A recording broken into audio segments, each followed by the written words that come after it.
सभी को सादर अभिवादन।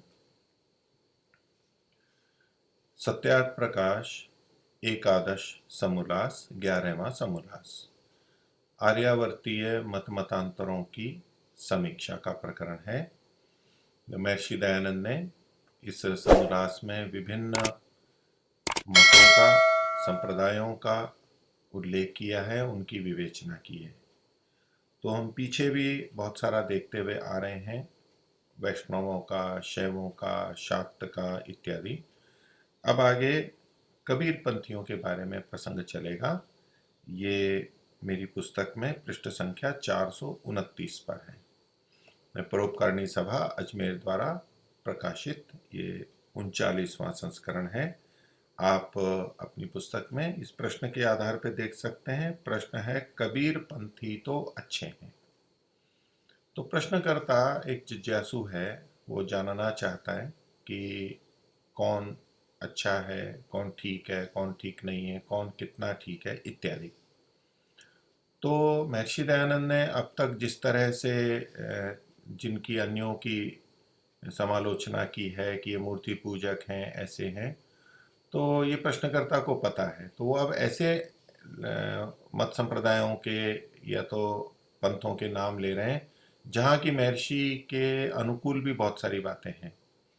तो इस दृष्टि से वो ये कह देते हैं कि कबीरपंथी तो अच्छे हैं, उनको तो आप अच्छा मानते होंगे, क्योंकि बहुत सारी बातें जो महर्षि दयानंद ने दूसरों में अनुचित बताई हैं, ये भी उसको अनुचित मानते हैं।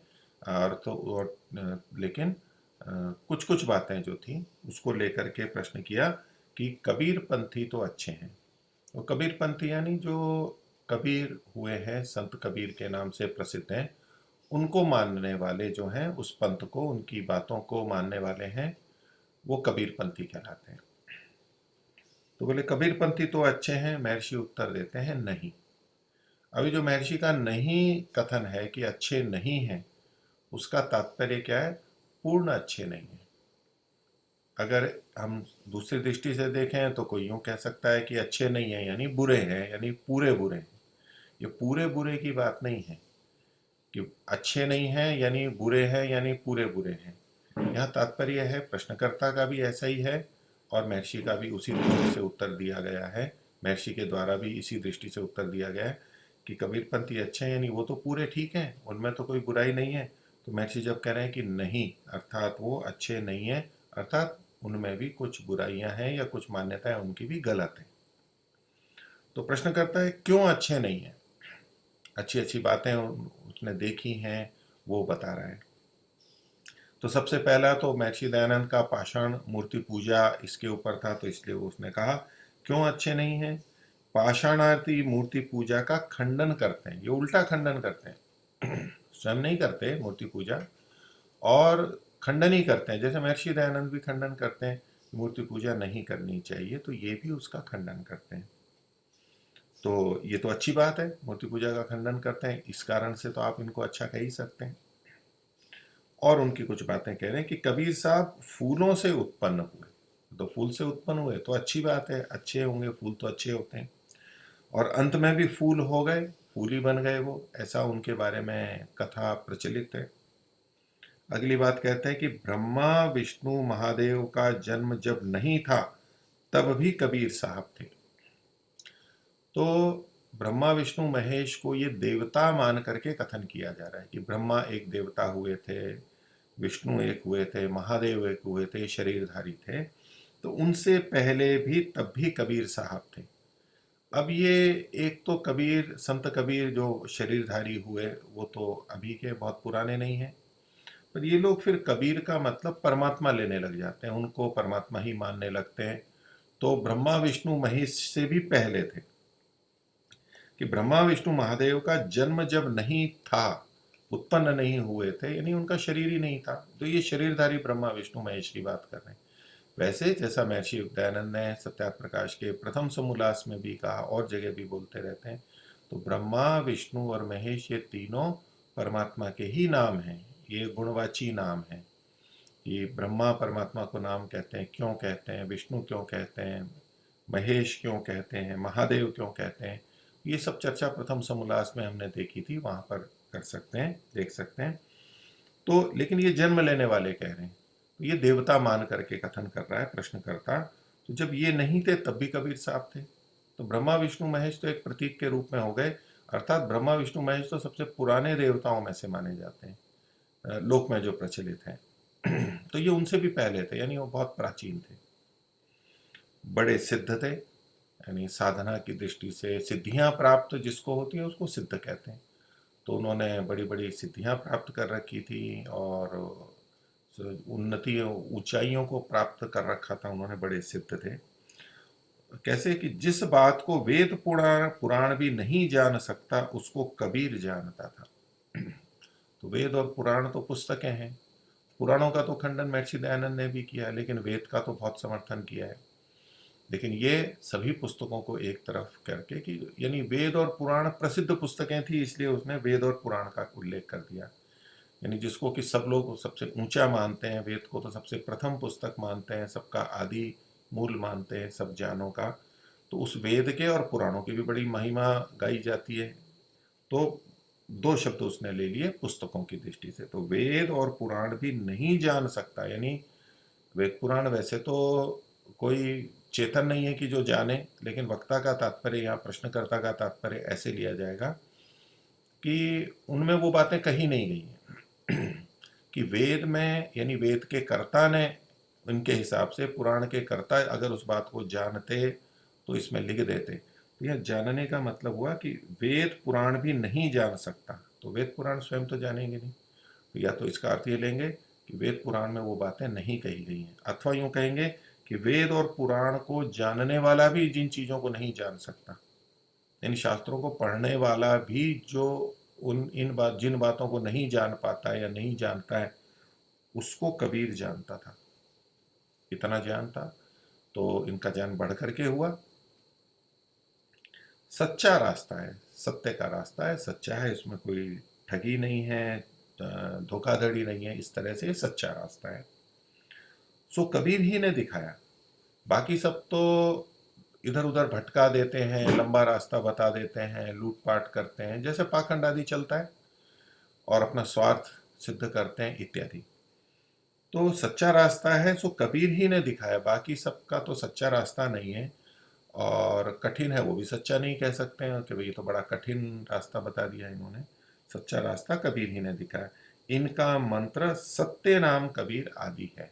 तो जैसे वेद आदि के मंत्र होते हैं या कोई श्लोक को भी कहते हैं, किसको जप करने के लिए दे देते हैं, तो इनका सत्य नाम कबीर, ये और ऐसे कुछ और वाक्य होंगे उनके इत्यादि उनके मंत्र है, यानी अपने भक्तों को देते हैं, बताते हैं, भक्त लोग उसका जप करते हैं। या मंत्र से तात्पर्य उस तरह से लेना चाहिए कि जप आदि के समय बार बार बोलना, आवृत्ति करना, उच्चारण करना, मन में करना, तो ये मंत्र के रूप में कि उस तरह का मंत्र इनका है ये सत्य नाम कबीर। तो महर्षि अब इसका उत्तर दे रहे हैं कि पाषाण आदि को छोड़। जो पूर्व पक्षी ने कहा था प्रश्नकर्ता ने कि पाषाण आदि मूर्ति पूजा का खंडन करते हैं, तो कहते हैं ठीक है पाषाण आदि को तो छोड़ दो, अर्थात उसका तो वो खंडन करते हैं मूर्ति पूजा का, लेकिन उसके अलावा पलंग, गद्दी, तकिए, खड़ाऊ, ज्योति अर्थात दीप यानी दीपक आदि का पूजना, मूर्ति पाषाण पूजा आदि का पूजना पाषाण पूजना या पूजने से न्यून नहीं है, कम नहीं है। तो मूर्ति पूजा का वो निषेध करते हैं, लेकिन जो उनके गुरु लोगों के तक्के, तकिए, गद्दियाँ आदि जो चीजें हैं, गद्दी, खड़ाऊ, दीपक, इनको वो वैसे ही पूजते हैं, उसी तरह से सम्मान करते हैं जैसे मूर्ति पूजक प्रतिमाओं की पूजा करते हैं या चित्र की पूजा करते हैं। तो बोले ये भी उससे कम तो कुछ नहीं हुआ, वैसा ही तो हुआ।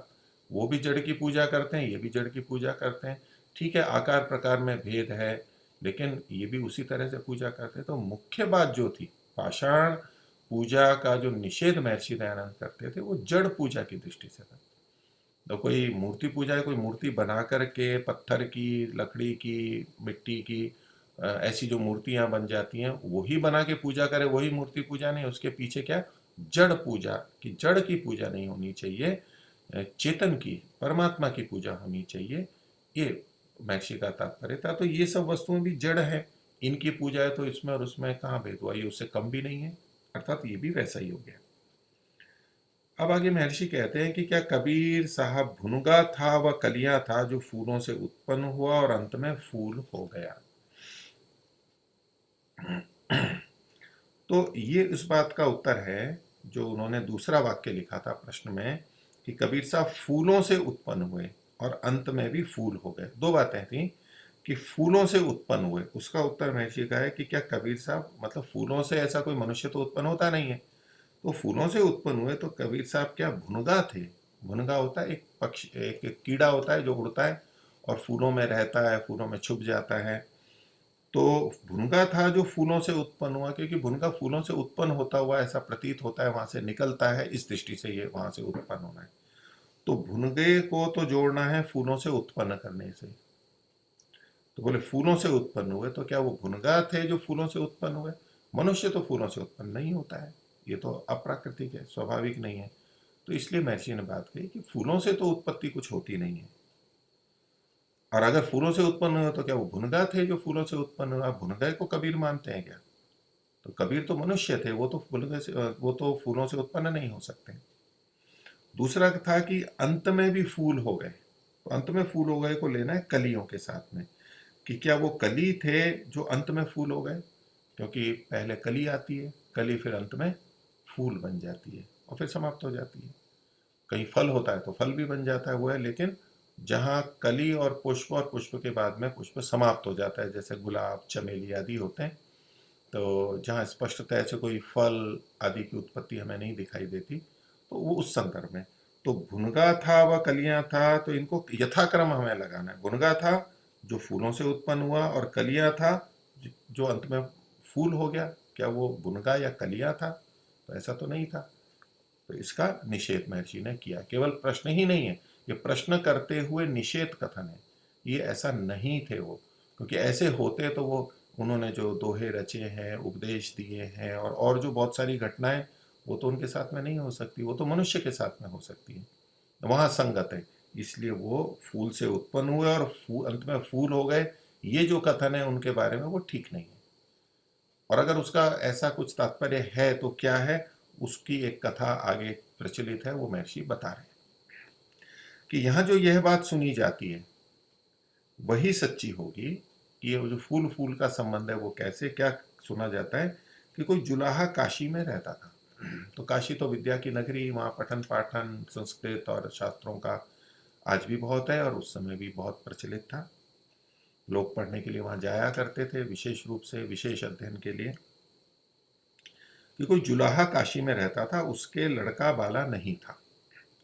एक समय थोड़ी सी रात्रि थी, एक गली में चला जाता था तो देखा सड़क के किनारे में एक टोकरी में, यानी टोकरी में फूलों के बीच में उसी रात का जन्मा बालक था। तो ऐसा हो जाता है उस समय में, इस तरह से लोग कर दिया करते थे और आज भी छोड़ देते हैं। आजकल बहुत सी जगह या तो भ्रूण हत्या करवा देते हैं अगर वो बच्चा नहीं चाहिए किसी भी कारण से, या बच्चा हो गया, मार भी नहीं सकते थे और हो गया लेकिन उसको रखना नहीं है, और किसी भी दृष्टि से हो वो। अब ये तो पुरुष बच्चा था, तो महिला वाली बात तो है नहीं कि महिला थी और इसलिए छोड़ दिया। तो वो उन स्थितियों में कि जो माँ चाहती नहीं है कि बच्चा रहे या लोगों को पता लगे कि उसके बच्चा हुआ है, अविवाहिताओं के जब बच्चे हो जाते हैं, ऐसी कोई परिस्थिति रही होगी, या निर्धन होंगे, तो वो अपने बच्चे को ऐसे छोड़ देते थे कहीं। कोई लोग मार भी देते हों, कई पशुओं को डालते हों, लेकिन ये कुछ लोग छोड़ देते थे और फूल में रख दिया, प्रेम भी है उससे, लेकिन मजबूरी है कि रख नहीं सकते, कोई भी किसी की परिस्थिति है। तो ऐसे छोड़ना नहीं चाहिए, उसका समर्थन नहीं है, लेकिन ऐसी परिस्थिति में लोग किनारे पे छोड़ देते थे।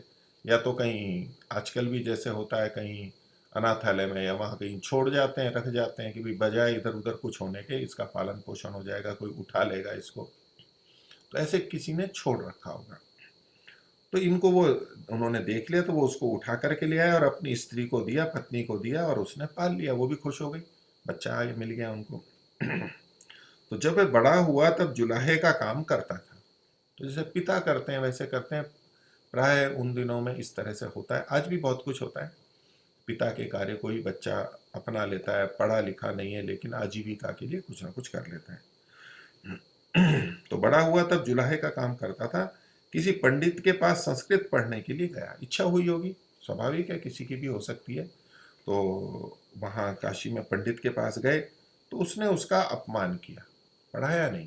ये गलत किया पंडित ने कि पढ़ने का अधिकार सबको होना चाहिए। महर्षि दयानंद उसके समर्थक हैं, वेद समर्थक हैं, लेकिन वो लोग कुछ आधारों पे सबको संस्कृत नहीं पढ़ाते। तो ये जुलाहा था, उनको वो नीच जाति का या तो निकृष्ट का मानते हैं कि इनको ज्ञान नहीं देना चाहिए, संस्कृत नहीं पढ़ानी चाहिए इत्यादि, जो भी कारण रहा होगा। तो उन्होंने उनका अपमान किया उल्टा। एक तो होता है कि हमें नहीं पढ़ाना तो मना कर देते हैं कि भाई क्षमा कीजिए, मैं नहीं पढ़ा सकता या मैं आपको नहीं पढ़ा सकता, मेरी स्थिति नहीं, ऐसा। हालांकि उसमें भी दोष तो आता ही है कि योग्य व्यक्ति आया है, पर किसी के कोई भी कारण हो, लेकिन उसके साथ साथ उसका अपमान करना, जैसे कोई कोई चीज मांगने आया, ये विद्या लेने गए, कोई व्यक्ति कुछ हमारे से मांगने आता है, कोई सेवा के लिए या सहायता के लिए, उसको हम धुतकार दें, हीन मान करके उपहास करें और फिर मना करें, तो ये गलत बात होती है। तो ये तो पंडित ने गलती किया, ऐसे अपमान तो नहीं करना चाहिए, और वो व्यक्ति आहत होता है। और हमारे समाज में ये विकृतियां रही हैं, जन्म के आधार पर नीचा मानना और यानी निकृष्ट मानना और उनको उन्नति का अवसर न देना, उनका उपहास करना इत्यादि इत्यादि, अत्याचार शोषण करना। तो ये तो वेद के विरुद्ध है और वो नहीं होना चाहिए। लेकिन होता है तो प्रतिशोध की भावना भी आती है, मन में प्रतिक्रिया भी आती है, और आज भी हम समाज के अंदर इसको व्यापक रूप से बड़े स्तर पर भी देख सकते हैं, ऐसा होता है। तो उसने उसका अपमान किया, कहा कि हम जुलाहे को नहीं पढ़ाते। अब ये उसके जन्म के कारण से मना किया जा रहा है कि पिताजी की जो वृत्ति थी, यानी जो आजीविका का साधन था, उसके कारण से इसको मना कर रहे हैं। तो ऐसा नहीं होना चाहिए। आजकल यद्यपि ये चीज़ें कम हो गई हैं, विद्या का अवसर मिलता है सबको, बहुतों को, कहीं कहीं अपवाद अभी भी है, लेकिन विद्या का अवसर मिलता है। पिताजी जो भी करते हो, लेकिन बच्चे पढ़ लिख करके बहुत ऊंचे ऊंचे पदों पे जाते हैं, चाहे प्रशासनिक अधिकारी हैं, अध्यापक बनते हैं, डॉक्टर, इंजीनियर में, सेना में, राजनेता, बहुत बहुत अवसर मिलते हैं। तो वो पढ़ लिख सकते हैं। आजकल तो काफ़ी कुछ अच्छा है उस दृष्टि से। तो इन्होंने कहा कि हम जुलाहे को नहीं पढ़ाते। इसी प्रकार कई पंडितों के पास फिरा, परंतु किसी ने न पढ़ाया। उस समय की स्थिति ऐसी थी, लोगों की ऐसी मान्यता थी। ये तो एक ने नहीं तो दूसरा पढ़ाता, दूसरा नहीं तीसरा पढ़ाता, कोई ना कोई पढ़ाता। तो उन्होंने नहीं पढ़ाया, तो ये अपमान भी किया और पढ़ाया नहीं। तो जब ऐसा हुआ तो और क्या करते वो भी। तो तब ऊट पटांग भाषा बनाकर जुलाहे आदि नीच लोगों को समझाने लगा। अच्छा, वो कुछ समझदार तो थे औरों से, और इसीलिए उनको पढ़ने की इच्छा भी हुई, और ऐसी बुद्धि क्षमता भी होगी उनकी कि मैं पढ़ूं, लिखूं, समझूं, प्रश्न उठते होंगे कि इसका क्या समाधान है इत्यादि। ज्ञान की इच्छा होती है। यदि किसी की बुद्धि कम होती है, पढ़ने में रुचि नहीं होती है, बहुत जोर पड़ता है, तो वो तो पढ़ने जाएगा नहीं, वो तो अपने आराम से जैसा रह रहा है वैसा रहेगा। तो ये बुद्धिमान तो थे औरों की अपेक्षा से, इसलिए पढ़ने की रुचि हुई, लेकिन उस तरह से नहीं पढ़ पाए। तो जितना वो समझ पाए, जितना उन्होंने कुछ सुना होगा लोगों से, उसके आधार पर। तो ऊटपटांग भाषा बनाकर का मतलब है कि जो संस्कृत से भिन्न जो सामान्य लौकिक भाषाएं होती हैं, और उसमें शब्दों का ठीक उच्चारण नहीं होता है, थोड़ा थोड़ा सा भिन्नता करते हुए होता है, जिसको हम एकदम देसी भाषा कह देते हैं, गांव की भाषा कह देते हैं। तो ऐसी कुछ भाषा बनाकर जुलाहे आदि नीच लोगों को समझाने लगा। वो खुद जुलाहे थे, तो जुलाहों के बीच में कुछ बताने लगे। अब ये जो नीच शब्द महर्षि ने लिखा है, तो नीच का मतलब यहाँ पर उस तरह से नहीं, ये ज्ञान की दृष्टि से। ये नीच का मतलब अधार्मिक नहीं होता है सदा, कि वो व्यक्ति बहुत गलत कार्य करता है इसलिए उसको हम नीच कह रहे हैं, ऐसा नहीं अर्थ होता है सदा। ऊंचा और नीचा, जैसे हम नीचा कहते हैं, उस तरह से नीच का मतलब सामान्य लेना है, गलत अर्थ उस तरह से जो आजकल कई बार बहुत निंदित अर्थ माना जाता है कि नीच कह दिया, तो उस तरह से यहाँ पर अर्थ अभिप्रेत नहीं है। तो ज्ञान आदि की दृष्टि से जो कम थे, जो कम होता है उसको भी नीच या नीचा कहा जाता है संस्कृत में। और महर्षि चूंकि संस्कृत के अधिक ज्ञाता थे, तो उस तरह से उन अर्थों में इन शब्दों का प्रयोग हो जाता था। तो उन लोगों को समझाने लगे, तो समझाते थे, ये तो अच्छी बात है, लेकिन जो जैसी भाषा थी उसमें समझाते थे। और तंबूरे लेकर गाता था, भजन बनाता था। तो जो उनकी आध्यात्मिक रुचि थी, ऐसा उन्होंने कुछ जो भी सीखा, सत्संग सुन सुन करके, लोगों का सुन के जो भी बातें सुनी तो बताते थे। भजन भी बनाते थे, यानी वो दोहे उनके बहुत सारे हैं। और तंबूरा लेके गाते थे। तंबूरा जो सितार जैसा एक होता है, तार वाला, प्राचीन जो परंपरागत रहता है, बहुत कुछ जटिल नहीं होता, आसानी से बन जाता है। वो तंबूरे को लेकर के गाते थे, उसमें धुन लगाते थे। और विशेष क्या था उनका, कि पंडित शास्त्र वेदों की निंदा किया करता था। तो पंडितों की थी, उन्होंने अपमान किया, पढ़ाया नहीं, अवसर नहीं दिया, तो पंडितों ने अन्याय किया था। पढ़ने का अवसर दिया जाना चाहिए था, वेदानुकूल है, लेकिन उन्होंने नहीं किया, तो उनकी भी निंदा करते थे। और जिन शास्त्रों को वो पढ़ नहीं पाए, लोगों ने पढ़ाया नहीं, तो उन शास्त्रों की ही निंदा करते थे फिर वो। और वेदों की भी निंदा किया करते थे। यद्यपि कबीर जी के कुछ ऐसे भी दोहे मिलते हैं जहां उन्होंने वेद की प्रशंसा भी की है, कि जो वेद की निंदा करे वो ठीक नहीं है। लेकिन कुछ उनके वैसे भी मिलते हैं, दोनों तरह के मिलते हैं। पता नहीं कैसे क्या जो भी सम्मिश्रण हुआ हो, लेकिन वेद की वो निंदा भी करते थे। तो जैसे कि हम शास्त्रों की या पुस्तकों की निंदा है, चूंकि वो पढ़ नहीं पाए उसी तरह भाषा को, और शास्त्रों को भी नहीं पढ़ पाए। तो एक बात आती है, क्योंकि पढ़ने वालों में भी तो दोष होते हैं। बहुत कुछ पढ़ लिया, लेकिन उस तरह का ज्ञान नहीं बना, समझ नहीं बनी, और जीवन नहीं बना, अध्यात्म में नहीं गए, धार्मिक नहीं बने, दोष वैसे ही रहे जैसे सामान्य व्यक्ति के रहते हैं। तो ऐसा पढ़ने लिखने वालों में भी दोष होता है। तो उस दृष्टि से उन्होंने कुछ बातें कही थी, वो उसको उजागर किया। तो उस तरह वो फिर शास्त्र की भी निंदा करते थे। जैसे कि एक उनका प्रसिद्ध है कि पोथी पढ़ पढ़ जग मुआ, पंडित भया न कोई, ढाई अक्षर प्रेम का पढ़े सो पंडित होए। तो अब चूंकि पंडित किसे कहते हैं, वो तो जैसे खूब पढ़े लिखे विद्वान हैं, उनको पंडित कहा जाता है जैसे लोक में है। तो वैसे पंडा जो है वो विवेक करने वाली बुद्धि है, उसको पंडा कहते हैं। और वो जिसके पास में वो है उसको पंडित बोलते हैं, यानी अच्छी बुद्धि वाला, विवेकी बुद्धि वाला व्यक्ति होता है, उसको पंडित कहते हैं। तो पोथियों को, शास्त्रों को, ग्रंथों को पढ़ पढ़ के, पोथी शब्द अच्छे अर्थों में भी है वैसे तो सामान्य, लेकिन वो निंदा के रूप में आता है कि पोथियां पढ़ता रहता है, ऐसे ही कुछ भी पढ़ता रहता है। तो पोथी पढ़ पढ़ जग मुआ, ये जो जग है, बहुत सारे लोग हैं जग में रहने वाले, पोथी पढ़ पढ़ करके मुआ, मर गए। क्या हुआ उनको, क्या लाभ हुआ, इतनी मेहनत की इन ग्रंथों में, और क्या हुआ। लेकिन पंडित भयानक, कोई कोई पंडित नहीं बना उसमें। अब कोई, ये एक अतिशयोक्ति हो गई कि कोई भी नहीं हुआ, लेकिन बहुत से नहीं होते हैं, इसलिए भी कथन कर सकते हैं। तो उन्होंने तो मेहनत की, शास्त्रों को पढ़ा, लेकिन पंडित नहीं बन पाए, तो ये एक तरह से शास्त्र की निंदा हो गई कि उन शास्त्रों को, पोथियों को पढ़ करके भी, वेद भी इसके अंतर्गत आ गए, तो पंडित तो हुए नहीं। और इसलिए पंडितों की भी निंदा किस रूप में, कि वो पंडित नाम के पंडित हैं, शास्त्रों को पढ़ लिया, लेकिन वास्तव में पंडित नहीं हुआ, जो जीवन की समझ आनी चाहिए वो उनको नहीं आई। तो पोथी पढ़ पढ़ जग मुआ, पंडित भया न कोई। लेकिन पंडित कौन हो जाता है, ढाई अक्षर प्रेम का। तो प्रेम में ढाई अक्षर मान करके उसको, कि पढ़े सो पंडित हो, तो प्रेम शब्द को पढ़ लें या प्रेम को पढ़ लिया तो वो पंडित हो गया, कि उसने प्रेम सीख लिया, लोगों से अच्छा व्यवहार करना सीख लिया, न्यायपूर्वक व्यवहार करता है, तो ये पंडित हो गया। ये जिसने इतना सा पढ़ लिया, अक्षर मतलब ढाई अक्षर। और शास्त्रों में, पोथियों में तो बहुत सारे अक्षर हैं, बहुत सारे शब्द हैं, लंबे चौड़े शास्त्र हैं। तो उस दृष्टि से ये शास्त्रों की निंदा हो गई। तो ऐसे वो करते थे। तो महर्षि दयानंद इसको उचित नहीं मानते। ये ठीक है कि कई बार वेद शास्त्रों को पढ़ करके भी, और पंडित नामधारी उपाधि भी जिन्होंने ले ली है, लेकिन जीवन अच्छा नहीं होता है, अधार्मिकों का होता है, अध्यात्म में रुचि नहीं, शास्त्र ईश्वर के प्रति रुचि नहीं, तो वो तो मूर्ख जैसे ही हुए, यानी वो पंडित नहीं हुए, शास्त्रीय दृष्टि से हो गया, लेकिन उसको समझा नहीं, जीवन में उतारा नहीं। वो न्यूनता है, उसका समर्थन, लेकिन इससे शास्त्र गलत नहीं हो जाता है। जो शास्त्र सही शास्त्र है उनकी बात है। तो इस दृष्टि से महर्षि ने इसको गलत माना है कि वो उनकी शास्त्रों की निंदा किया करता था। शास्त्रों को पढ़ के भी तो पंडित होते हैं। अब बहुत सारी विज्ञान की पुस्तकें हैं, उनको पढ़ के भी किसी में वैज्ञानिक दृष्टि ना है, केवल मोटा मोटा उसने कुछ जान लिया है, विज्ञान का कोई उपयोग नहीं कर सकता है, जीवन अवैज्ञानिकों की तरह से चल रहा है, युक्ति संगत सोच नहीं सकता है, तर्क बुद्धि बनी नहीं। लेकिन शास्त्रों को पढ़ लिया, यानी विज्ञान के ग्रंथों को और पुस्तकों को, और परीक्षाएं भी कर ली, तो उतने मात्र से वो वैज्ञानिक दृष्टि वाला नहीं बन जाता। ऐसा ही किसी भी शास्त्र के लिए हो सकता है। तो प्राचीन ग्रंथों के बारे में भी प्राचीन ग्रंथों को पढ़ के भी बहुतों में ऐसा होता है। लेकिन इसका ये अर्थ नहीं है, बहुत सारे वैज्ञानिक इन वैज्ञानिक पुस्तकों को, विज्ञान की पुस्तकों को पढ़ करके विज्ञान की बुद्धि विकसित कर लेते हैं, वैज्ञानिक बन जाते हैं, पुस्तकें भी लिखते हैं।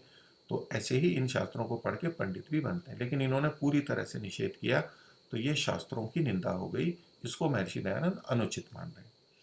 तो विशेष पंडित शास्त्र वेदों की निंदा किया करता था, कुछ मूर्ख लोग उसके जाल में फंस गए, अर्थात जो जानते नहीं थे, लेकिन उनकी जो बातें थी, कुछ अच्छी भी बातें थी, उसको सुनते थे, लेकिन साथ साथ में ये वेद शास्त्र इनकी निंदा भी हो गई, तो वो भी उसी को मानने लगे कि भाई ये तो विद्वान है, अच्छा बोल रहे हैं, तो ये भी बात इनकी सही होगी, उनकी सारी बातें ठीक मानने लगे, तो उनके जाल में फंस जाते हैं। जाल का मतलब ये हो गया कि जो वास्तविकता नहीं है और वहाँ गलत जगह पे फंस जाते हैं। सही जगह पे जाते हैं, जुड़ते हैं, तब तो समझपूर्वक होता है, लेकिन दूसरा इस तरह से बोलता है या ऐसी ऐसी बातें बोलता है कि वो दूसरे जो समझ नहीं पाते हैं, तो फिर वहाँ पर फंस जाते हैं। यहाँ तक हो गया। आगे कहते हैं जब मर गया, यानी कबीर दास जी जब उनका देहांत हो गया, तब लोगों ने उसको सिद्ध बना लिया, एक सिद्ध की तरह से पूजने लगे। तो अनेक बार होता है कि जीवित रहते हम उस व्यक्ति को उतना महान नहीं मानते या उस तरह से महानता का व्यवहार नहीं करते, लेकिन मृत्यु के बाद में उनकी बहुत प्रशंसा करते हैं, उनके लिए पुस्तकें लिख देते हैं, उनके स्मारक बना देते हैं, उनकी प्रतिमाएं कर देते हैं, महिमा मंडित करते हैं, उसे उभारना है तो उभार देते हैं। ये सब होता है। तो ऐसा ही यहाँ पर बता रहे हैं। तो तब लोगों ने उसको सिद्ध बना लिया। जो जो उसने जीते जी बनाया था, उसको उसके चेले पढ़ते रहे। बनाया था मतलब जो श्लोक दोहे, ये दोहे आदि जो लिखे थे, उनको जो भी कुछ वचन थे उनके बोलते थे या लिखे थे, उनको उनके चेले पढ़ते रहे। आदर था उनके प्रति, पढ़ते रहे। और कान को मूंद के जो शब्द सुना जाता है, उसको अनहत शब्द सिद्धांत ठहराया। अब एक नई बात कह रहे हैं, उन्होंने बहुत कुछ लिखा या बताया, तो हम अपने कान को यदि बंद कर लें, जैसे ऐसे बंद कर लें, उंगली डाल दें, किसी भी तरह से बंद कर दें, डांट लगा लें, पूरी तरह बंद कर दें, तो कान को मूंद के, जैसे आंख को मूंदना होता है, ऐसे कान को मूंदना यानी बंद करके एक अंदर शब्द सुनाई देता है, सभी को दिखता है, कुछ किसी को कम, किसी को अधिक। एकदम शांत जगह पे जब हम एकांत में पहुंच जाते हैं, वहां भी सुनाई देने लगता है। बंद कर देते हैं तो अंदर कुछ शब्द सुनाई देने लगता है। तो उसको अनहत शब्द सिद्धांत ठहरा, अनहत नाद बोलते हैं उसको। अनहत शब्द ऐसा कुछ सिद्धांत, विशेष चीज हो गई। तो अंदर ही अंदर जो शब्द चलता रहता है, वो अनहत सिद्धांत, अनहत शब्द सिद्धांत उसको ठहराया, कोई विशेष चीज हो गई। आगे कहते हैं मन की वृत्ति को सुरति कहते हैं। सुरति एक शब्द है, उसका वो लोग प्रयोग करते हैं। तो मन की वृत्ति यानी मन के विचार को वो सुरति कहते हैं। उनका नाम है संजय, है सुरति। तो वैसे सुरति मतलब अच्छी तरह से रति लगना, उसमें जुड़ना, अच्छे अर्थों में, बुरे अर्थों में भी हो सकता है, लेकिन ये मन की वृत्ति को सुरति कहते थे। उसको उसको मतलब इस सुरति को उस शब्द सुनने में लगाना। उसको यानी सुरति को, और उस शब्द का मतलब है जो पीछे अनहत शब्द का है, अनहत नाद की बात कही है, अनहत ना शब्द सिद्धांत है, उसको सुनने में लगाना। तो कान बंद कर लिए, या तो वैसे जो हमें आंख बंद कर ली और अंदर जो ध्वनि सुनाई दे रही है अंदर, तो मन को यानी अपने विचारों को उस पर टिका दिया, उसको सुनते रहे, उस पर मन को केंद्रित कर दिया। एकाग्र करने का एक उपाय के रूप में कह सकते हैं। लेकिन ये तो उसी को ही सब कुछ मानते थे कि उसमें मन को लगा दिया। तो उसको यानी सुरति को उस शब्द के सुनने में लगाना, और उसी को संत और परमेश्वर का ध्यान बताते थे। तो देखिए, उस शब्द, अंदर के शब्द को सुनना, मन को, विचार को उसमें लगाना, ये ध्यान से हुआ। तत्र प्रत्येकतानता ध्यानम, जैसे योग दर्शन में कहा कि ज्ञान की एक तानता, एक जैसा बना रहना, इसको ध्यान कहते हैं।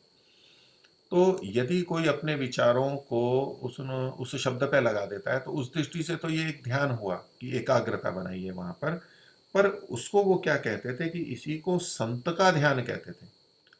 जैसे संत महात्मा होते हैं, उनका ध्यान विचार करना है, वीतरागों का विचार करना है, वो भी एकाग्रता का एक उपाय। वीतराग विषयम व चित्तम योग दर्शन में सूत्र आता है। तो जिसको भी संत मानते हैं उनका विचार करना, तो ये अगर इस ध्वनि पे आप अपना ध्यान लगाते हो, तो एक तरह से ये संत का ध्यान कर रहे हो, और दूसरा परमेश्वर का ध्यान कर रहे हो। इसी को परमेश्वर का ध्यान कहते थे। तो महर्षि दयानंद को इस पे विशेष आपत्ति थी कि ये जो अंदर की ध्वनि है ये तो शारीरिक स्थितियों के कारण से है, और मन को उस पर लगा लिया और यूं कह रहे हैं कि ये परमात्मा का ध्यान हो रहा है। तो महर्षि इसको हमेशा गलत बताते हैं कि परमात्मा का ध्यान ठीक ही होना चाहिए, उसमें मिथ्या ज्ञान नहीं होना चाहिए, नहीं तो व्यक्ति भटक जाएगा। तो वो कोई केवल एकाग्रता के लिए कहे फिर उसको उसकी उपयोगिता बताने लगे कि भाई कम से कम बाहर के विषयों से तो बचे हुए, क्योंकि उतनी कोई उपयोगिता हो तो कोई उसमें आपत्ति वाली बात नहीं, महर्षि उसको निषेध नहीं करते। लेकिन उसको वो संत बताने लग जाते हैं जबकि वो संत नहीं है, और उसको परमेश्वर मान करके और उसका परमेश्वर का ध्यान मानने लगे, वो भी ठीक नहीं है। तो महर्षि मुख्य रूप से इस रूप का निषेध कर रहे हैं। लेकिन जो चीज जैसी है उसका वैसा विचार करना, उसमें तो कोई आपत्ति नहीं है। लेकिन जो चीज जैसी नहीं है, जो नहीं है उसको भी वैसा मान लेना और फिर उसके ध्यान को वैसा ही समझ लेना कि ध्वनि का ध्यान परमेश्वर का ध्यान है, ये गलत है, उसको संकेतित कर रहे हैं। तो उसी को संत और परमेश्वर का ध्यान बताते हैं। दूसरा कहते हैं वहां काल नहीं पहुंचता। तो यह वहां शब्द से ध्यान को हम ले सकते हैं, या तो परमेश्वर को लेंगे कि परमेश्वर में काल नहीं पहुंचता, लेकिन ये परमेश्वर क्या है, ये तो ध्वनि का कर रहे हैं, तो ध्वनि में काल नहीं पहुंचता इनका कहना है, ध्वनि तो चलती रहती है। तो इसको ध्यान शब्द से संभवतः कहना चाह रहे हैं ध्यान के लिए कि वहां काल नहीं पहुंचता है। तो सामान्य दृष्टि से तो काल सब जगह है, कोई भी क्रिया करते हैं दूसरों की दृष्टि से वहाँ काल चल ही रहा है। कोई ध्यान में बैठा है, कब उठेगा और उठ करके घड़ी देखेगा तो वहाँ पर काल रहेगा। लेकिन एक अंदर की दृष्टि से कि जिस समय ध्यान में लग जाते हैं और उसमें आनंद सुख शांति मिलने लगती है, तो समय का पता नहीं लगता है और बहुत तेजी से निकल जाता है, या समय का बोध ही नहीं होता कि ये मैं सुबह ध्यान करने बैठा हूँ या शाम को बैठा हूँ, मैं कौन हूँ। और देश का बोध हट जाता है, मान लो स्थान का कि मैं किस जगह बैठा हूँ, किस दिशा में बैठा हूँ, मैं पुरुष हूँ स्त्री हूँ। तो ये जो ध्यान या एकाग्रता की ऊंची स्थितियां होती हैं जब हम बाहर के संबंधों को छोड़ करके अंदर ही स्थित हो जाते हैं, तो वहां कई किन्हीं स्थितियों में आगे जाकर के जो काल का बोध नहीं होता है उतना तो है, लेकिन काल वहां पहुंचता नहीं है, वहां काल नहीं है, इस तरह का कथन ठीक नहीं है। तो वहां काल नहीं पहुंचता। तो इसको महर्षि दोष के रूप में बता रहे हैं। बर्छी के तुल्य तिलक, सिर पर तिलक लगाते हैं वो बर्छी जैसा उनका चिन्ह लगता है, तो बर्छी के तुल्य तिलक और चंदनादि लकड़े की कंठी बांधते हैं। तो चंदन तो अच्छी चीज है, वैसे सुगंधित है, और तो लकड़ी की उसकी कंठी बांधते हैं, ये उनका बाहर का लौकिक व्यवहार है। लेकिन इससे वो उन्नति या तो मुक्ति या तो आध्यात्मिक उन्नति उस तरह की बातें मान करके कह रहे हैं, इस दृष्टि से महर्षि उसको मना कर रहे हैं।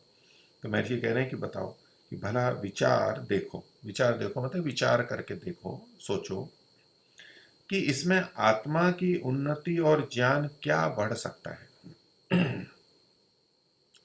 महर्षि का इस बात पे बहुत जोर है कि आत्मा की उन्नति होनी चाहिए क्योंकि हम स्वयं आत्मा हैं, और आज ज्ञान बढ़ना चाहिए क्योंकि ज्ञान बढ़ेगा तभी ज्ञान से ही मुक्ति होगी। तो आत्मा की उन्नति हो, आत्मा की पवित्रता हो, उसको विद्या की प्राप्ति हो, ज्ञान की प्राप्ति हो, तो ये उन्नति का रास्ता है। लेकिन जिन क्रियाओं से ये आत्मा की उन्नति नहीं होती है, ज्ञान की उन्नति नहीं होती है, तो महर्षि उसको निरर्थक मान करके उसको गलत मानते हैं। हो सकता है कुछ चीजें ऐसी हैं जहां मात्र एकाग्रता की सिद्धि हो रही है, सामान्य बात है, लेकिन बहुत सारा समय उसमें जाएगा, लेकिन ईश्वर का ध्यान नहीं हुआ, उल्टा गलत हो गया, इसलिए महर्षि उसका निषेध कर रहे हैं।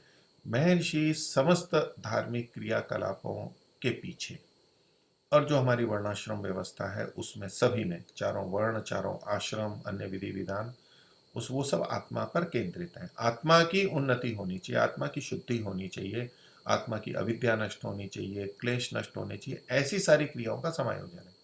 और जिसमें इतनी मेहनत हो, समय लगे, लेकिन इधर से कोई लाभ ना हो, तो वो निरर्थक जैसी हुई। इसलिए महर्षि उसके लिए कहा कि देखो इसमें कोई ज्ञान तो, आत्मा की उन्नति तो हो नहीं रही है और ज्ञान भी कोई नहीं बढ़ रहा है, तो ज्ञान भी बढ़ना चाहिए, हमारे अंदर के संस्कार अच्छे होने चाहिए, ये ध्यान की पद्धति या धार्मिक या आध्यात्मिक स्थितियों में होना चाहिए। इसलिए महर्षि कहते हैं यह मत लड़कों के खेल के तुल्य लीला है। जैसे बच्चे खेल खेलते हैं, ठीक है, उसकी कुछ उपयोगिता, कोई कह ले मन लग रहा है और कर रहे हैं, प्रसन्न हो रहे हैं बच्चे, लेकिन छोटे बच्चों की, लड़के जो ज़्यादा नहीं समझते, उनका खेल होता है, वो उस खेल में राजा भी बन जाते हैं, चोर भी बन जाते हैं, और सिपाही बन जाते हैं, या और जो भी चीज़ें होती हैं खेलते रहते हैं, तरह तरह के खेल खेलते हैं। उनके अपने जैसे भी लाभ हो, लेकिन ये खेल कर लिया और कुछ लीला हो गई, कुछ थोड़ा उस तरह का है। अर्थात ये सोच समझ करके विधि पूर्वक जो एक विवेकी व्यक्ति, समझदार व्यक्ति का होता है, वैसा नहीं है। ठीक है, खेल हो रहा है, समय हो गया, बाद में उसका कोई मतलब नहीं है कि बच्चों ने खेल खेला, कब कौन राजा था, कौन रानी था, कौन सेवक था, और कौन चोर था, और कौन न्यायाधीश था, उससे कोई सैनिक था, वो सब हुआ, खेल हुआ, खत्म, उसके बाद क्या है। ठीक है, उस उतने तक। तो ऐसे ही ये जो सारी क्रियाएं, तो ये जो लड़के मतलब ना समझ लोग हैं, उनके तरह का, जो पूरी तरह से नहीं जानते, उस तरह की ये प्रक्रिया है। इसलिए इसको महर्षि उतने अंशों में दोष बता रहे हैं। तो ये मत लड़कों के खेल के तुल्य लीला है। आगे महर्षि लिखते हैं, प्रश्न उठाया है उन्होंने, पीछे कबीर पंथियों वाली बात पूरी हो गई कबीर जी के बारे में। आगे प्रश्नकर्ता नए मत या संप्रदाय के बारे में पूछ रहा है। वो पूछता है कि पंजाब देश में नानक जी ने एक मार्ग चलाया है। तो पंथ कहें, मार्ग कहें, जैसे कबीर पंथ है तो मार्ग होता है, पंथ, पंथा, मार्ग कोई बोलते हैं, पथ, पंथ। तो नानक जी ने एक मार्ग चलाया है, क्योंकि वे भी मूर्ति का खंडन करते थे। तो महर्षि दयानंद ने मूर्ति पूजा का खंडन किया, तो ये अब उनको ले रहा है जो कि अन्य भी मूर्ति पूजा का खंडन करते थे, तो वो अच्छे रूप में है कि वे भी मूर्ति का खंडन करते थे। मुसलमान होने से बचाए, हिंदुओं को, सनातन धर्मियों को मुसलमान होने से बचाया, क्योंकि उस समय बहुत मुसलमान बन रहे थे, अन्याय अत्याचार चल रहे थे, वो सब चीज़ें। मुसलमान होने से बचाए, वे साधु भी नहीं हुए किंतु गृहस्थ बने रहे। अभी प्रश्नकर्ता इसको अच्छे अर्थों में ले रहा है कि साधु नहीं हुए तो, लेकिन गृहस्थ बने रहे, ये भी अच्छी बात है। तो ये किस संदर्भ में उसका कहना है कि यह साधु मतलब जो नकली साधु होते हैं, जो ठग होते हैं या पोप होते हैं, उनकी दृष्टि से प्रश्नकर्ता का अभिप्राय होना चाहिए। नहीं तो जो साधु होते हैं वो तो अच्छे ही होते हैं, अगर जो सही होते हैं। साधु का मतलब ही अच्छा होता है। तो साधु संत जो अच्छे होते हैं, तो गृह त्यागी होते हैं, विवेकी वैरागी होते हैं, तो वो तो गृहस्थों से इस दृष्टि से ऊंचे ही होते हैं। तो लेकिन यहाँ प्रश्नकर्ता का अभिप्राय साधु मतलब ऐसे ही जो नामधारी हो जाते हैं बिना योग्यता के, और ठगी करते हैं, पोप आदि होते हैं, उनके लिए है। तो किंतु गृहस्थ बने रहे। देखो उन्होंने यह मंत्र उपदेश किया है। अब ये मंत्र शब्द फिर उसी तरह है कि जो एक संक्षिप्त बात होती है, विचार होता है, वो जो यहाँ दिया जाता है उसको ये मंत्र कह देते हैं। ये वेद के मंत्र नहीं है। तो उन्होंने मंत्र उपदेश किया, इसी से विदित होता है कि उनका आशय अच्छा था, उनका आशय अभिप्राय अच्छा था। और भले जो भी हो, लेकिन अच्छे अभिप्राय से और अच्छी बातें कही हैं उन्होंने। और अभिप्राय, उनका आशय अच्छा था, मतलब ये जो लिखा हुआ है, तो इससे पता लगता है उनका वो ज्ञान भी अच्छा था। या आशय का मतलब ज्ञान के रूप में भी हम ले सकते हैं, अभिप्राय के रूप में भी ले सकते हैं। तो उनका ज्ञान भी अच्छा था। ये इस तरह के वाक्य हैं। वो क्या वचन है? ओम सत्य नाम कर्ता पुरुष निर्भो निर्वैर अकाल मूर्त अजोनी सहभम गुरु प्रसाद जप आदि सच जुगादि सच है भी सच नानक होसी भी सच। तो ये जपजी पौड़ी एक कुछ संदर्भ होगा, ग्रंथ होगा, वहां पर ये मिलता है। तो अर्थ चाहे महर्षि का भी सीधा हम देख लेते हैं। तो ओम सत्य, सत्य नाम कर्ता, तो जिसका नाम सत्य है। तो सतनाम, सत्य जिसका नाम है, जिसका सत्य नाम है, जिस दूसरे शब्दों में, एक तो सत्य शब्द उसका नाम है, अथवा जिसका नाम सच्चा है, वो सत्य है। जो जैसे कि लोग बाग ओम नाम सत्य है, ऐसा, तो कई जने राम नाम सत्य है। सत्य मतलब ठीक है, उचित है, उस रूप में जो सत्य शब्द का प्रयोग है यहाँ। तो कि सत्य नाम, तो जिसका नाम, ओम तो लिखा ही है, ओम ये परमात्मा। तो ये जो ओम है, ये ओम का नाम सत्य है, और ओम ये एक सच्चा नाम है, परमात्मा का मुख्य निज नाम है, ऐसा अभिप्राय रहा होगा। तो ओम सत्य नाम कर्ता, वो कर्ता है। कर्ता किसका? इस सृष्टि का कर्ता, रचयिता। निर्भो, निर्भय का मतलब, निर्भो का मतलब है निर्भय। अच्छा, पीछे पुरुष है, तो पुरुष है वो, जैसे उसको भी परम पुरुष कहते हैं, महापुरुष कहते हैं। एक जीवात्मा वो भी पुरुष है, परमात्मा भी पुरुष है, उसको पुरुष कहते हैं। इस पूरी में, संसार में रहने वाला, बसने वाला, अर्थात सर्वव्यापक जो है, उस पुरुष की बात है, उसको पुरुष भी कहते हैं। निर्भो, निर्भय का मतलब भय रहित। निर्वैर, वैर से रहित।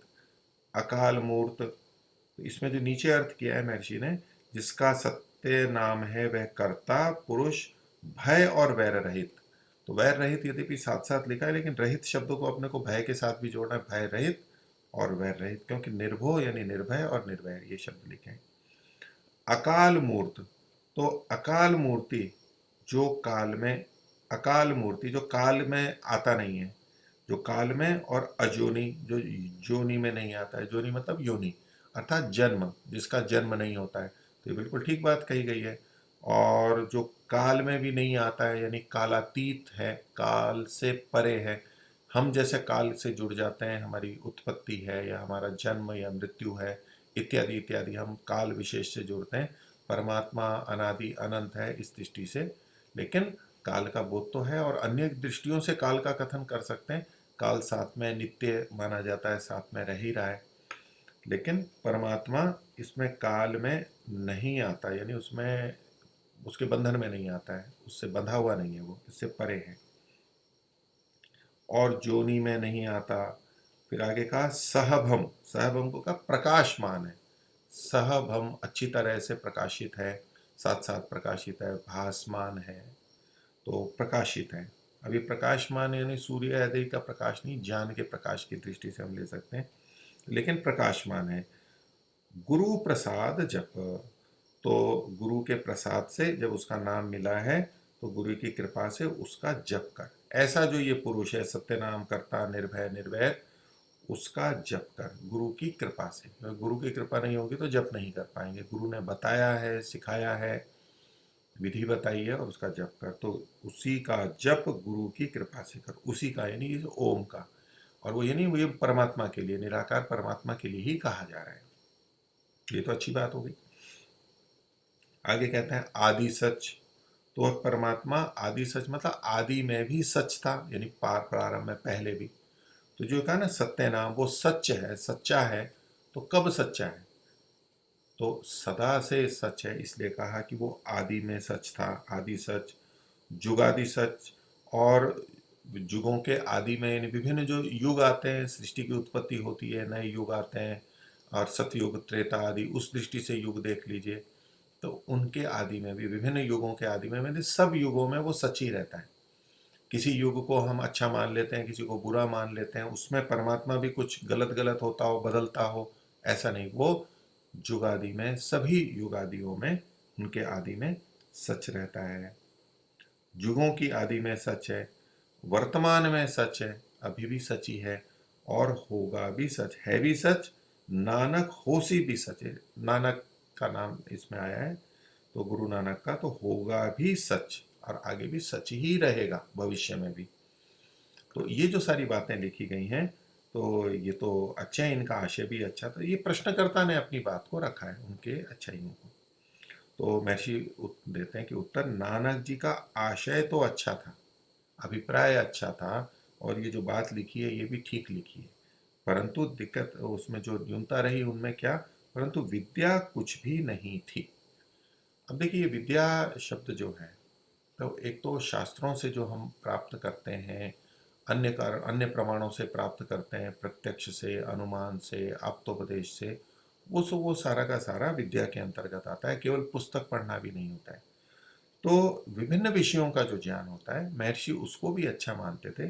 अब मान लीजिए परमात्मा के बारे में कुछ अच्छी बात किसी ने कही, उन्होंने वैसी सुनी, वैसी मानी, कुछ साधना की जो जितनी भी की, और वैसा ही लोगों को बता रहे, उतने ढंग में ठीक है। तो ये तो एक सामान्य व्यक्ति जिसने, जो सत्संगों में जाता है, या बचपन से जिसने परिवार में सुना है, वो चीज़ें कुछ पता लगी हैं, वो उसी चीज़ को बोलता रहता है। जैसे आजकल भी बहुत सारे साधु संत के वेश में रहते हैं, सन्यासी हैं, भिक्षुक हैं, वो भी कुछ कुछ बहुत अच्छी बातें बोलते हैं, अध्यात्म की बहुत ऊंची बात बोलते हैं, तत्व की बातें बोल देते हैं, कुछ बातें उनके पास में रहती हैं और उसको वो बोलते रहते हैं। लेकिन इसका ये अर्थ नहीं हो जाता है कि वो ज्ञानवान है और विद्यावान है। एक ज्ञानवान होता है कि बहुत कुछ समझा, पढ़ा, अनेक शास्त्रों को जाना, अनेक विद्याओं को जाना, वो एक अलग बात होती है।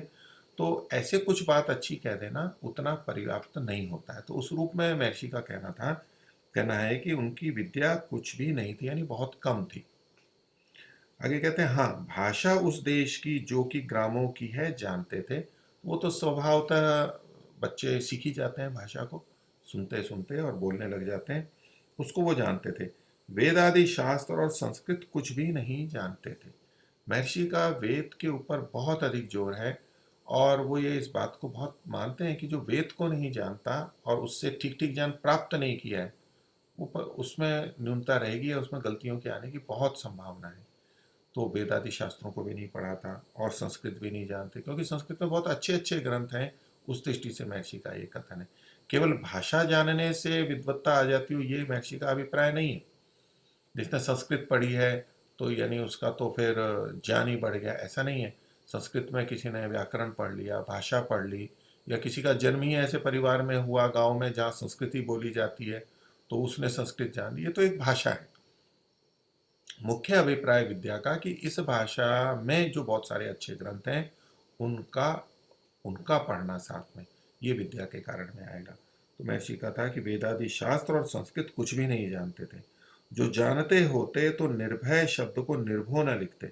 अब लोक में निर्भो है, मूल शब्द संस्कृत का निर्भय है। और महर्षि दयानंद का इस बात पर बहुत जोर रहा है कि भाषा को ठीक लिखना चाहिए, ठीक अभिव्यक्त करना चाहिए। नहीं तो ऐसे ही तो बहुत त्रुटियां होके कोई कुछ बोल रहा है, कोई कुछ बोल रहा है, भिन्नताएं आती जाती हैं। तो जो भाषा को जानता है वो ठीक ठीक बोलता है। अब आजकल भी कि किसी भी भाषा को ले लें जिसमें जो भी शब्द जिस तरह बोला जाता है, जैसे लिखा जाता है, उसको जब व्यक्ति वैसे के वैसे लिखता है तो उसको कहते हैं हाँ ये पढ़ा हुआ है, परिष्कृत है, उसने साधना की है। और एक किसी भी उस भाषा का शब्दों का उच्चारण अगर वो गलत करे, उसको लिखे गलत, तो ऐसे में उसको अच्छा नहीं माना जाता। आज चाहे आप अंग्रेजी की दृष्टि से ले लीजिए या अपनी अपनी जो भी भाषाएं हैं, जो प्रसिद्ध भाषाएं जिसमें कि ज्ञान विज्ञान है, वहाँ सब जगह ये बात घटती है। बाकी लोग के अंदर तो बोलने में शब्द बिगाड़ के भी और कुछ बोला जाता है, तो उसको सामान्य कामकाज के लिए ठीक है, लेकिन उसको विशेष नहीं माना जाता। इसलिए महर्षि ने लिखा कि जो संस्कृत जानते तो निर्भय शब्द को निर्भो न लिखते, सीधा निर्भय लिख देते। और इसका दृष्टांत उनका बनाया, यानी कि वो संस्कृत नहीं जानते थे, इस बात का दृष्टांत यानी प्रमाण के रूप में कह रहे हैं, उदाहरण कि संस्कृति स्तोत्र है। एक उनकी कोई पुस्तक है संस्कृति स्तोत्र, तो उसमें संस्कृत से संबंधित कुछ है। तो चाहते थे कि मैं संस्कृत में भी पग अड़ाऊं, जैसे टांग अड़ाना बोलते हैं, पग अड़ाना, कि वैसे तो कुछ नहीं है उसमें, लेकिन चलो थोड़ी सी टांग अड़ा ली, यानी थोड़ा सा उसमें हमने अपना हस्तक्षेप कर दिया, थोड़ा सा पहुंच बना ली। पूरी तरह से नहीं पढ़ा उसको, उतने को टांग अड़ाना। एक टांग अड़ाना जो होता है कि बाधा कर देना, किसी को अड़ंगी लगा देना, वो नहीं, यानी थोड़ा सा अपना भी कुछ उसमें जोड़ दिया, तो थोड़ा संपर्क रहा होगा। और ये संस्कृति स्तोत्र लिखा तो सोचा कि मैं भी संस्कृत में अपनी कुछ लिखूं। लोग संस्कृत को उस समय अच्छा मानते थे, उसमें अपनी भी बात कहूं। तो परंतु बिना पढ़े संस्कृत कैसे आ सकता है। हाँ, उन ग्रामीणों के सामने कि जिन्होंने संस्कृत कभी सुना भी नहीं था, संस्कृति बनाकर संस्कृत के भी पंडित बन गए होंगे। तो जैसा होता है कि आज भी किसी को अंग्रेजी गांव में नहीं आती है, और कोई बच्चा थोड़ी सी अंग्रेजी सीख जाए और गलत भी सीख जाए, वो आकर के जो भी बोल रहा है, तो गांव वाले तो ना समझे, वो तो यही समझे कि बच्चा अंग्रेजी सीख गया और वो अपने आप को वहाँ बहुत विद्वान प्रस्तुत कर रहा है कि इतना पढ़ा लिखा कि देखो अंग्रेजी बोल रहा है। लेकिन जानकार लोगों में पता है कि ये तो गलत बोल रहा है, और वो बोलेगा भी नहीं, वहाँ पर डरेगा कि मेरी पोल खुल जाएगी। तो अनजान लोगों में जैसा करते हैं, तो संस्कृत का भी उनका ज्ञान नहीं था या कम था बहुत, लेकिन उन्होंने संस्कृत में प्रस्तुत करने का प्रयास किया लोगों को कि मैं जैसे संस्कृत जानता हूँ। तो उसके लिए महर्षि इस बात को कह रहे हैं कि ग्रामीणों के सामने कि उन्होंने संस्कृत कभी सुना भी नहीं था, संस्कृति बनाकर यानी संस्कृति स्तोत्र बना करके, स्तोत्र में स्तुतियां होती हैं परमात्मा की है, उन्होंने जिसकी भी स्तुति की होगी, कोई भक्ति भाव के वचन लिखे हुए होंगे वहां पर, तो संस्कृति बनाकर संस्कृत के भी पंडित बन गए होंगे। तो अब ये जो बात है, इसको भी महर्षि एक महापुरुष की या आध्यात्मिकता की दृष्टि से ठीक नहीं मान रहे हैं, जिसकी की टिप्पणी आगे विवेचना महर्षि कर रहे हैं। वो क्या कहते हैं, भला यह बात अपने मान प्रतिष्ठा और अपनी प्रख्याति की इच्छा के बिना कभी न करते। कि ऐसा अगर किसी ने किया है, मान लो उस भाषा को वो जानता नहीं है, लेकिन अनजान लोगों के सामने ऐसी प्रस्तुति करना जैसे कि मैं उस भाषा को जानता हूँ, और उससे उसका प्रयोजन क्या है कि भाई दूसरों को जिनको बताना है, जो संस्कृत नहीं जानते हैं, उनको तो आप उनकी भाषा में बता ही रहे हो, उनकी अपनी जो भी ग्रामीण भाषा थी, तो उनको कुछ सिखाना तो प्रयोजन रहा नहीं। तो क्या प्रयोजन रहा है, तो ये दिखाना रहा कि मैं संस्कृत जानता हूँ, मैंने कुछ पढ़ा है, दिखा है, इत्यादि बातें। तो जो जैसा नहीं है लेकिन फिर भी वो वैसा प्रस्तुत करना चाहता है, तो इसको महर्षि संकेतित कर रहे हैं कि भला ये सोचो कि यह बात अपने मान प्रतिष्ठा और अपनी प्रख्याति की इच्छा के बिना कभी करते, अर्थात ऐसा नहीं हो सकता था। क्योंकि जो व्यक्ति ऐसा करेगा, उनका ही नहीं, हम अपने भी व्यवहारों में देख सकते हैं कि हम अपने को ऐसा प्रस्तुत करें दूसरों के सामने, तो ये किस लिए कर देते हैं, हम अपने मान के लिए, अपनी प्रतिष्ठा के लिए, अपनी प्रख्याति के लिए। हाँ, अगर हम किसी अन्य शास्त्र का उल्लेख करते हैं, कि बताते हैं लोगों को, सामने वाले भले ही संस्कृत नहीं जानते हैं, लेकिन हम कहते हैं देखो ये वेद का मंत्र है और वो वास्तव में है, और अब हम उसको अर्थ बताते हैं, तो ये प्रामाणिकता की दृष्टि से तो कथन किया जाता है। सदा ये नहीं होता कि सामने वाले जिस भाषा को जानते हैं उसी में ही बोलें, कहीं कहीं हमें प्रमाण, शब्द प्रमाण भी देने होते हैं, लेकिन कोई अपनी बात को उसी तरह पुस्तकों में लिखे फिर व्याख्या करके बताए, जबकि वो भाषा है नहीं, वो खुद की बनाई हुई है, खुद की जैसी तैसी बनाई हुई है। उसमें महर्षि कह रहे हैं कि इसका और कोई प्रयोजन नहीं हो सकता है, कि वो अपने मान प्रतिष्ठा और अपनी प्रख्याति ख्याति की इच्छा होगी तभी ये कर रहे हैं। तो सामान्य स्थिति में तो मान प्रतिष्ठा और अपने ख्याति की लोग, अच्छा ये लोग करते ही हैं कि मेरे को मान प्रतिष्ठा मिले, उसको सामान्य स्तर पे कोई दोष नहीं माना जाता यदि वो धर्मपूर्वक हो रहा है तो। किंतु आध्यात्मिक दृष्टि से इसको दोष माना जाता है, और विशेष करके तब यदि हम वैसे योग्य हैं और बोल रहे हैं, तब तो उसको फिर दोष उस तरह से नहीं माना जाता है। हम किसी संदर्भ में केवल सूचना के लिए बता रहे हैं, मेरी ये योग्यता है या कोई ग्रंथ है, प्रस्तुत कर रहे हैं, लेकिन जो है नहीं वैसा प्रस्तुत करना, तो ये इसके अंदर जो गलत बात है उसकी तरफ महर्षि संकेत कर रहे हैं कि ये महापुरुष या उच्च व्यक्ति में नहीं मिलेगी, वो ऐसा नहीं करेगा। तो उसको आगे कहते हैं कि उनको अपनी प्रतिष्ठा की इच्छा अवश्य थी। ये संकेत से ही पता लग गया कि जो ऐसा व्यवहार करेगा तो उसको प्रतिष्ठा की इच्छा तो है, ये पक्का है, अवश्य थी। नहीं तो जैसी भाषा जानते थे कहते रहते, और यह भी कह देते कि मैं संस्कृत नहीं पढ़ा हूं, उसमें कौन सी आपत्ति है। लेकिन ये बताना लोगों को मैं संस्कृत पढ़ा हूं, या कोई अंग्रेजी का कहे कि मैं अंग्रेजी पढ़ा हूं लेकिन गलत गलत बोल रहा है, और दूसरे समझ भी नहीं रहे हैं उसको, सामने वाले, तो ऐसा करना ये अपनी ख्याति प्रतिष्ठा की इच्छा के बिना और कोई कारण नहीं हो सकता है इसमें।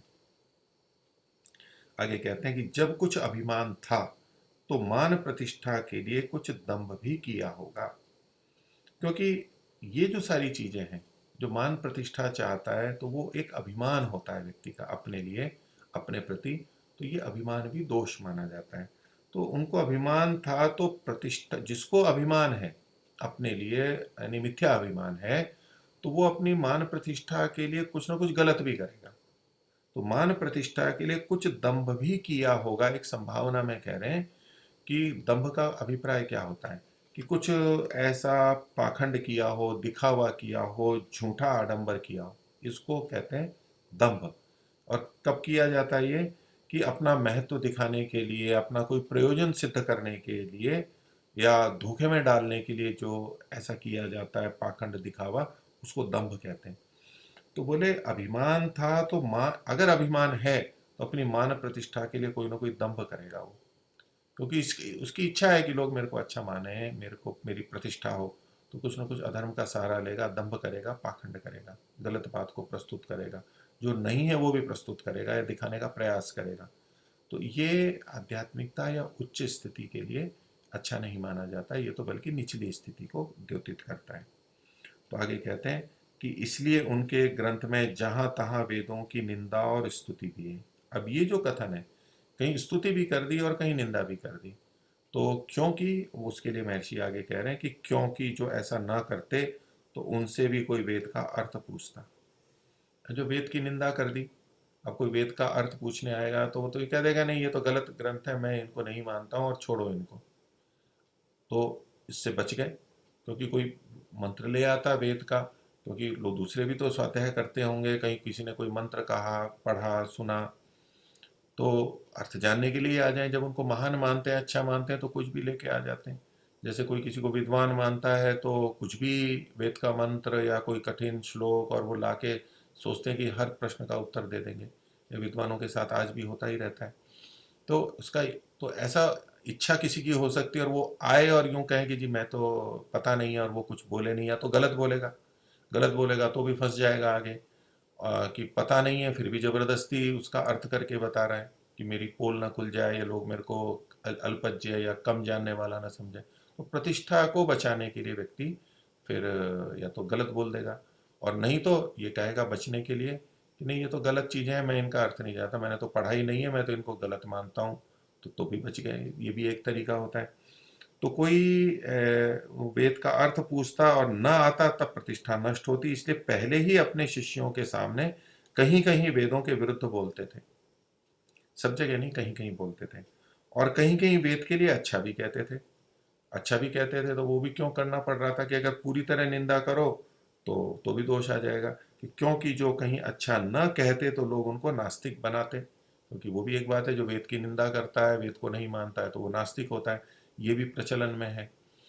तो इस दृष्टि से व्यक्ति अपने बचाव के लिए दोनों बातें बोल दी, तो क्योंकि और ऐसे में वचन दिखा देंगे, कोई कहे जी आप तो वेद को नहीं मानते, नहीं देखो मैंने वेद की प्रशंसा की है, वेद में ये अच्छा है। और कहीं उससे बचने के लिए वेद की निंदा की, भाई ये वेद को कोई ज़्यादा मानते नहीं है, तो लोग उनसे पूछने भी नहीं आएंगे उसके विषय में। तो ये कुछ उपाय व्यक्ति अपनी प्रतिष्ठा को बचाने के लिए करता है। तो उस दृष्टि से महर्षि इसको ठीक नहीं मानते। तो ये तो एक विद्या के बारे में है। हम महर्षि तो खैर उनकी विवेचना कर रहे हैं, लेकिन ये हम अपने जीवनों के अंदर भी देख सकते हैं कि विभिन्न स्थितियों में हम अपने को किस तरह से प्रस्तुत करते हैं, और वो आध्यात्मिक दृष्टि से हमारी न्यूनता है, उसको हम बहुत कुछ जानते भी हैं। लोगों ने कर दिया या हमने प्रस्तुत कर दिया, तो जैसे हैं वैसा प्रस्तुत करना, उससे जितनी प्रतिष्ठा मिल जाए ये तो धर्मपूर्वक है। उसकी विशेष कामना भी नहीं, मिल गई ठीक है। लेकिन हम जैसे हैं नहीं वैसा प्रस्तुत करना, और कभी हमारा दोष दिखाई दे जाए तो उसको ढकने का प्रयास करना कि मेरा दोष नहीं है, और जैसे तैसे करना, फिर गलत बातों को बोलना, फिर और उल्टा फंस जाता है व्यक्ति। तो कुछ लोगों में तो चल जाएगा कि जो जानते नहीं है उनके सामने हम अपने दोष को बचा जाएंगे, लेकिन जो जानकार हैं उनके सामने तो पता लगेगा कि देखो ये अपने दोष को बचाने के लिए कैसे कैसे अर्थ कर रहा है या कैसे कैसे बातें बोल रहा है। तो ये उल्टा है, ज्ञानियों के सामने तो वो पता एकदम स्पष्ट पता लग जाता है।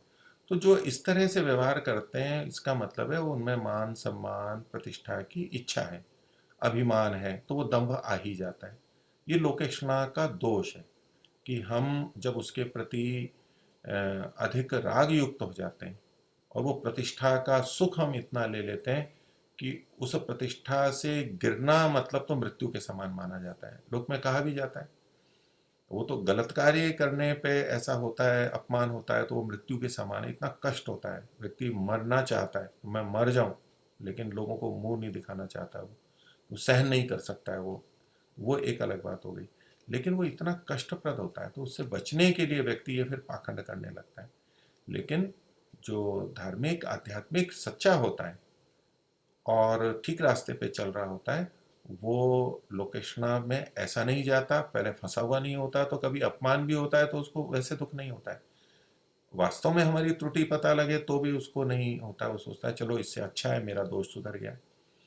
अथवा कोई झूठा आरोप लगा करके निंदित करता है तो भी वो वैसे दुखी नहीं होता, जैसे कि दूसरा व्यक्ति हो जाता है और फिर बचने के लिए छल कपट करने लगता है। अपना दोष पता लग गया, बता दिया अभी मैं नहीं जानता, जैसे महर्षि ने कहा कि न उन्होंने ऐसा कहा कि भाई मैं संस्कृत नहीं जानता हूँ, यह भी कह देते कि मैं संस्कृत नहीं पढ़ा, तो कोई बात नहीं है। व्यक्ति दंभ तो नहीं कर रहा है कि मैं संस्कृत पढ़ा हूँ, मैं ये पढ़ा हुआ हूँ, ठीक है, मैं जी मेरे को इसको मैंने नहीं पढ़ा है, मेरा ज्ञान इतना ही, ठीक है से कह दिया। मान कोई सम्मान नहीं देता है तो नहीं सही, हमारी सम्मान नहीं बढ़ता है तो नहीं सही। लेकिन जब सम्मान और अभिमान व्यक्ति में होता है, लोकेशना होती है, तो वो फिर गलत गलत बोल देता है। तो ये सब चीज़ें ठीक नहीं है। इसके तरफ ये हम सब अपने जीवनों में भी देख सकते हैं, केवल पढ़ाई के लिए ही नहीं है, ये धन के लिए भी होता है, ये पद के लिए भी होता है, ये किसी कला के लिए भी होता है। जो भी कोई अच्छाई है उसके लिए हम ऐसी प्रस्तुति करते हैं, मेरा परिवार ऐसा है, मेरे बच्चे ऐसे हैं, मेरे माता पिता ऐसे हैं, मेरे पूर्वज ऐसे थे, इत्यादि इत्यादि। हम बहुत सारी बातें ऐसी प्रस्तुत करते हैं जैसे कि हम नहीं हैं। तो ये हमारी लोकेशना को बताता है, ये हमारा दोष है और इससे हमें उभरना है। भी जैसे हैं वैसा बता दिया, लेकिन इसका ये भी अर्थ नहीं होता है कि हम अपने सब दोषों को सबको बताते फिरें, वो दूसरे दुरुपयोग भी करते हैं। लेकिन कभी ऐसी स्थिति आती है, वो प्रकट होता है, हम कम से कम मिथ्या रूप से अपने को प्रस्तुत नहीं करते, मिथ्या रूप में प्रस्तुत नहीं करेंगे कि हम जो नहीं है वो भी प्रस्तुत करें। ये मिथ्या और दंभ की बात होती है। तो इस दृष्टि से महर्षि ने कहा कि उन्होंने जो कुछ अच्छे कार्य किए वो उतना अच्छा है, लेकिन साथ में ये भी बातें थी।